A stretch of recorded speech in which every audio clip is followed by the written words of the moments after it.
Good morning, friends. Pastor Melanie Tubbs here. Welcome to worship this Sunday morning with Bulletin and Augusta United Methodist Churches in Arkansas, and with all of you who join us from places far away, near and far. This is Reformation Sunday in the liturgical cycle, and so my prayer this morning is a prayer for Reformation Sunday from the United Methodist Book of Worship. Here we stand, Lord, the people you have redeemed. Here we stand, giving thanks to you, for you are good. We give thanks that your love lasts forever. We thank you that you free those who are oppressed. Here we stand knowing it is you. We all can cry out to you for help in times of trouble. We know that you will not only deliver us, but that you will lead our way to where we need to go. Here we stand by the living water that you set flowing for all. We drink freely from your waters that gratifies everyone who is thirsty.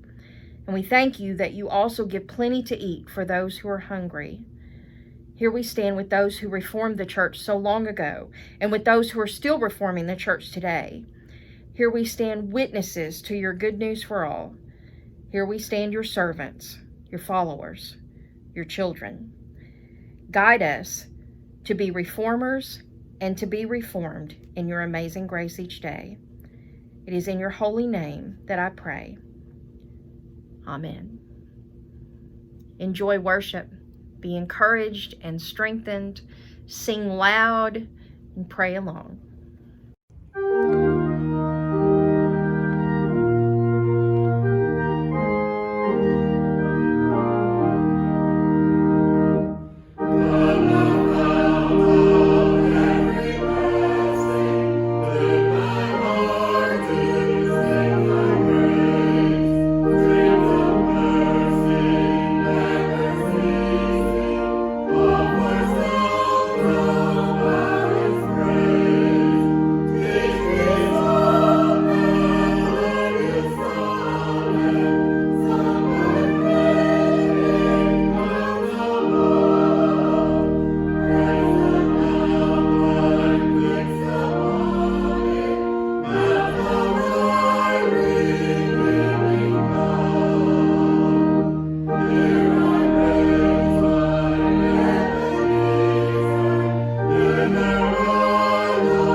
Good morning, church family. Please join us in the call to worship. They asked Jesus, "What is the greatest commandment?" He said that each one should love the Lord their God with all their hearts and with all their souls and with all their minds. Jesus has given all of us the key to faithful discipleship. Yet he added something that they had counted as unimportant. That's right. He said that they should also love their neighbors as they love themselves. That's not always easy, but it's vitally important. Thanks be to Jesus, who gives us the total picture of faithful discipleship.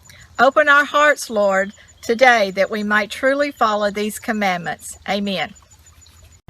Psalm 65. Praise is due to you, O God, in Zion. And to you shall vows be performed. To you who hear prayer, all flesh shall come because of their sins. When our transgressions prevail over us, you forgive them. Blessed are those whom you choose to bring near to dwell in your courts. We shall be satisfied with the goodness of your home, your holy temple. By dread deeds you answer us with deliverance, O God of our salvation. Who is the hope of all the ends of the earth and of the farthest seas, who shall your strength establish the mountains, being girded with might. Who stills the roaring of the seas, the roaring of their waves, the tumult of the peoples, so that those who dwell at earth's farthest bounds are afraid at your signs. You make the morning and the evening resound with joy.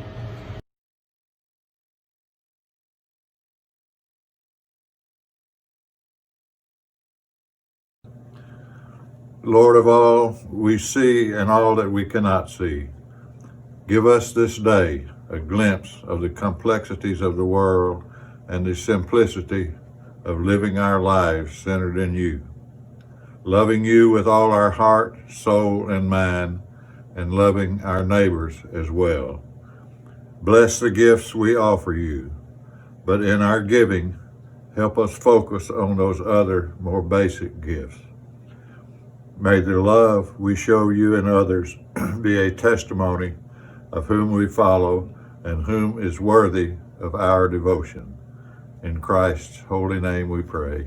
Amen.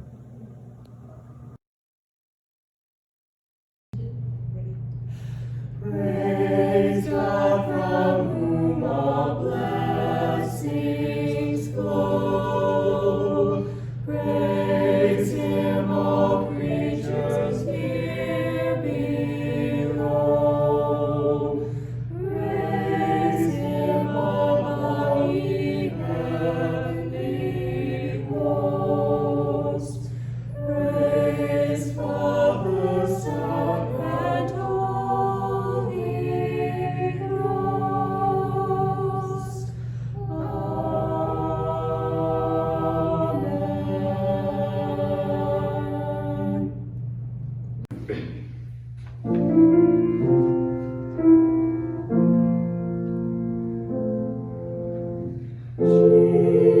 Jesus, Lamb of God, worthy is your name.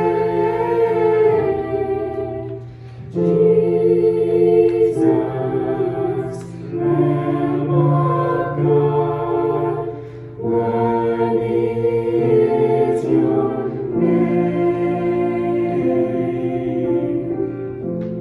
You are my strength when I am weak. You are my treasure that I seek. You are my all in all. Seeking you as thy precious jewel, Lord, to give up might be of more. You are my all in all. Jesus, Lamb of God, worthy is your name. Jesus, Lamb of God, worthy is your name. Taking my sin, my cross, my shame, rising again, I bless your name. You are my all in all. Son of all time, you make me up. When I am dry, you fill my cup. You are my all in all.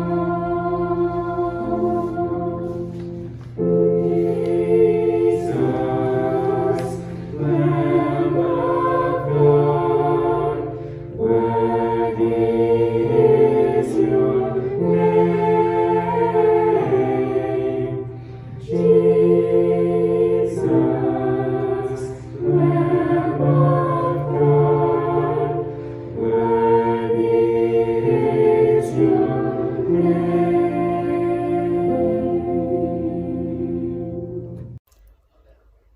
Today's scripture is Matthew 22, verses 34 through 46, the greatest commandment. Hearing that Jesus had silenced the Sadducees, the Pharisees got together. One of them, an expert in the law, tested him with this question: "Teacher, which is the greatest commandment in the law?" Jesus replied, "Love the Lord thy God with all your soul and with all your mind. This is the first and greatest commandment. And the second is like it. Love your neighbor as yourself. All the law and the prophets hang on those two commandments." While the Pharisees were gathered together, Jesus asked them, "What do you think about the Messiah? Whose son is he?"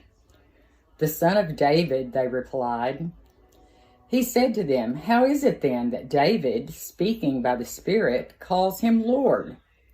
For he says, 'The Lord said to my Lord, sit at my right hand until I put your enemies under your feet.'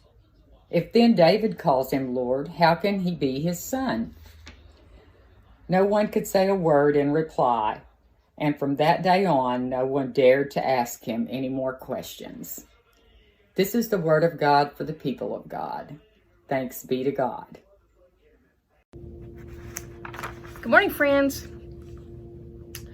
Hope you've been enjoying worship this morning. We're glad that you're here with us. This is Reformation Sunday. October 31st, 1517, Martin Luther tagged his 95 statements, or 95 theses as they're known, to the church door in Wittenberg, Germany. It started the Protestant Reformation. And basically the entire Protestant Reformation was about bringing the church back to the basics of the faith. And of course, all kinds of denominations have grown out of that Protestant Reformation. We in the Methodist Church celebrate, along with our Lutheran brothers and sisters, Protestant Reformation Sunday, on the Sunday closest to October 31st, and so that would be this Sunday. Let us go to God in prayer. Dear Holy God, I welcome you into this space and into all the spaces where people are joining me from today. I know that you have created a sacred spiritual place for everyone who devotes a little time this morning to seeking you and seeking grace, worshiping. Dear God, I ask that you would bless them all. Dear God, I also ask that in this specific moment, either through me or in spite of me, you will illuminate your precious word today. I ask this in your holy name. Amen. So I said that the Reformation was about bringing the church back to the basics of the faith, but the basics of the faith could mean different things to different people. And so Jesus, in these words, which Susan shared with you today, really clarifies what that is, what the basics of our faith are. The Bible and Jesus, who we are, and how we're supposed to live. In these scriptures today, Matthew says that it was actually a trick, that these lawyers or priests were trying to trick Jesus. And so they said, what's the greatest commandment? What's the greatest law? What's the most important part of our code? They thought that they were asking him a legal question, and because there really wasn't a good answer to that, they figured they could trick him into saying something that they could prove was wrong against their teachings. Jesus, though, answered that question as a doctrinal question, as a theological question, as a question of life. What is the greatest commandment? Well, Jesus said, you must love the Lord our God with all your heart, being, and mind. Literally, Jesus said, loving God, believing in God, honoring God, should make up who you are. Your entire life is to honor and love God. Your essence, you literally exist because God exists. Because God created you. Your essence is you are because God is. John Wesley called this Christian perfection, this desire to love God with all your heart, being, and mind. We Methodists sometimes get called to task because we use that phrase Christian perfection, and we all know that nobody's perfect. We all know that everybody's a sinner. But that's not really what John Wesley meant when he said Christian perfection. He didn't mean that you're always going to make the right decision, or you're always going to do the exact right thing, or that you're always going to say the right thing. That's not what John Wesley meant by Christian perfection. John Wesley meant perfection in love. And more specifically, perfection in intent. So, what is it that you're trying to do? What is it that your purpose is? If your purpose, if your intention is to love God with all your heart, being, and mind, and if that makes up your own being, if putting God first and loving God the most and always seeking God's guidance and always seeking God in everything that you do or say, that is Christian perfection. That is perfection in intent. The desire for God in all things. That's what John Wesley meant by Christian perfection. And that's what Jesus is saying. The desire for God in all things is the greatest commandment. But then Jesus threw them for a little loop, because he threw in a second part. And he didn't just say, and also this. He said, the second is like it. It's not an and also. It's this too. You cannot love God fully without loving your neighbor.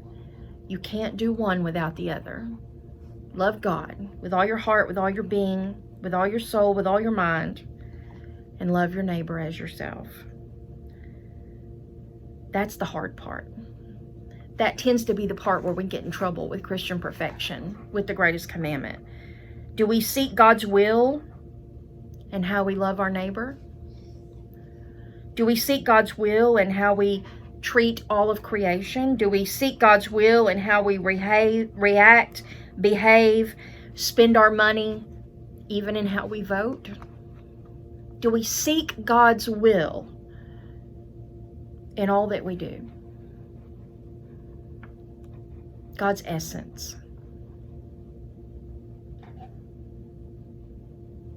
The call to Reformation was about setting aside the things that got in the way of being the church. The Protestant Reformation didn't just happen in the 1500s and 1600s. The Protestant Reformation should be something that is ongoing. The Reformation of the church should be something that never stops. It should always be going, that we're always trying and seeking to do better. That's a part of Christian perfection. Our intent is to always do better next time. Our intent is to seek God even more every day. And so that's what we celebrate today as Reformation Sunday. Love God with the very essence of your being. Seek God in all that you do. And love your neighbor accordingly. Be a community that loves God and loves neighbor with commitment and passion. That is Christian perfection. And according to Jesus, the greatest commandment. And if we do this, that is how we, as disciples, press on in the strength of this greatest commandment, narrowing it down, making it simple from Jesus himself. Press on, my friends. Be blessed. In the name of the Father, and the Son, and the Holy Spirit. Amen. Hi, I'm Maria Grayson, and I'm your new office manager here at the church. It's nice to meet you. I have your daily affirmation. We are not alone. We live in God's world. We believe in God, who has created and is creating, who has come in Jesus and the Word made flesh to reconcile and make new, who works in us and others by the Spirit. We trust in God. We are called to be the church, to celebrate God's presence, to love and serve others, to seek justice and resist evil, to proclaim Jesus crucified and risen, our judge and our hope, in life, in death, and in life beyond death. God is with us. We are not alone. Thanks be to God. Amen. Have a blessed day.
As this pandemic has thrust us out of the church building and into the world, and we have gone forth to be the church, may God's grace shine upon you.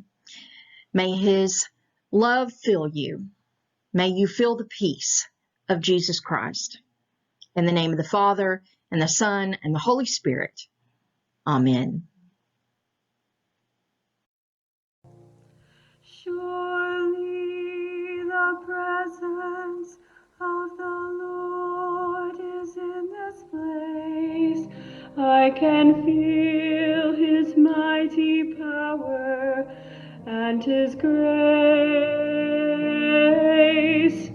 I can feel the brush of angels' wings. I see glory on each face. Surely the presence of the Lord is in this place.